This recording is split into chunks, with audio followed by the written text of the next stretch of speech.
I'm not as tall as he is. Hi. Hi. So, There you go. Hello. that's probably safer for the microphone. Thank you. Okay, so kind of a technical question. I've heard before that classical training is probably the best if you're going into voice acting, but some of the descriptions that you've had of the process sound very method. So would you want, as an aspiring actor or voice actor, would you encourage like improv training versus classical versus character? Yes. Oh. Good answer. When I was first at the Goodman, they were teaching Lesak, which was a very technical. I mean, each vowel sound was assigned an instrument, and each consonant sound was assigned an instrument. Wow. And my God. And you scored your script with every single, and little doots to go up, and Wow. that produced a series of actors who sounded very much like actors on stage. Right. And you know, it's one of those things where if they heard that you were coming from the Goodman with the Lesak training, they would say, "Oh my God, I hope he doesn't act."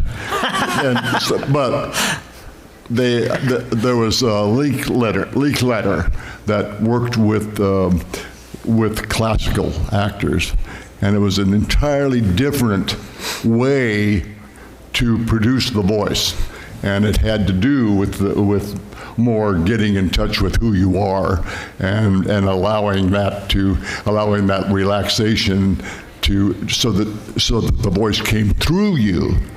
And so it's the difference between saying,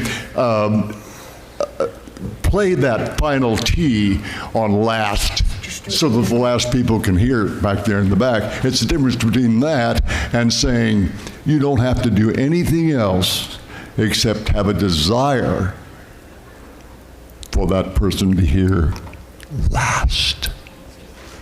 You can whisper in a huge auditorium. If the desire is there, if your desire is there, they'll hear it.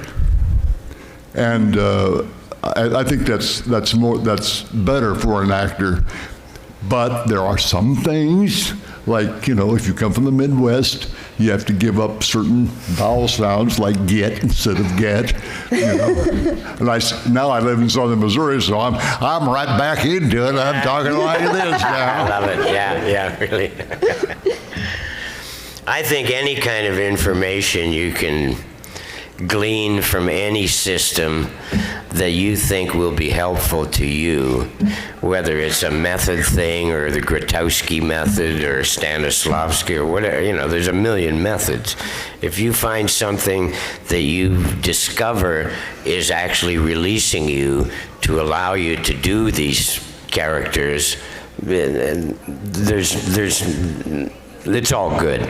You know, it's all good. But I must say, for voice and cartoon stuff, like I said to the kid a little while ago, you just really got to look way inside and start digging this stuff out. Because in the long run, whether you think you're following a method or any kind of philosophy of acting or methodology, you still have to submit to the will of the writers and the directors. Exactly. That's a big one. Yeah. It's hard to do. You might think you're right, they might think you're wrong. You might be right, but you know, there's a hierarchy. It's a pretty ancient system. It's very vertical. You got actors at the bottom, and then you got the directors and producers and managers at the top. You know, I don't think that's ever going to change. The other thing that occurred to me when you were talking about that was, no matter what the method is that you have, and no matter what homework you did or what kind of research you worked in, there's a point, at some point, where you have to take all of that work and throw it away. Yeah, exactly. You throw it away, it's done. You've already done that. If you try to hang on to it, it'll kill you. You know? Yeah, because those thoughts will, it's not like looking it up in a book. It just Yeah, it's not- becomes it's not a academic. part of the repertoire of your imaginative ability. Another way to look at it is you have a toolbox, and every one of those techniques and methods is a tool. Yeah. But sometimes you don't need a hammer, you need a screwdriver or a pair of pliers or nothing. You look in the toolbox and you go, no, I'm not going to use that today. So it's all good and it's all disposable at the same time.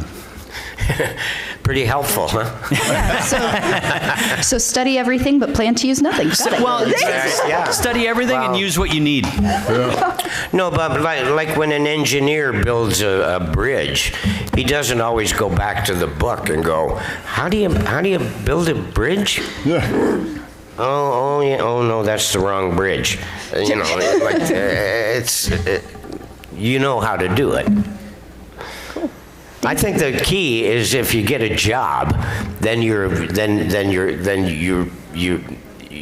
what's the word? I don't know. Not vilified. The opposite of vilified. You're qualified. Vindicated. You Qualified? you if you get the job, it means you can do it.